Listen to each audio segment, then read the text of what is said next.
सुटला. चोराडकरांच्या मैदानातला गडी क्रमांक 14 पळतोय आणि 14चा रण संग्राम पाहायला मिळतोय.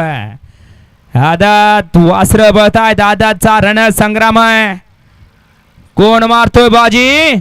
दोघात लढत आपल्याला पाहायला मिळते.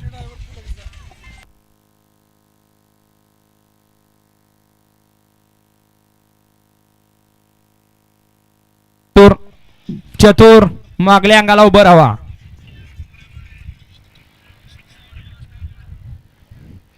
हा निकाली पंच आत्ताचा निकाल द्यायचा आहे. गडी क्रमांक 14चा निकाल आहे. तास क्रमांक 4 वरून धवली गाडी. आई एकविरा प्रसन्न अमोल शेडिसले पिंपरी बुद्रुक मुळीकवाडी या गाडीचा 1 नंबर आला. डबल गाडी मालकाचं चालकाचं अभिनंदन. वळवा गाडी क्रमांक 15 वळवायचंय. वळा 15 वळा 15 मध्ये 1 ला पिरसाय प्रसन्न उप्पाळे वांगी हिंगणगाव. 2 ला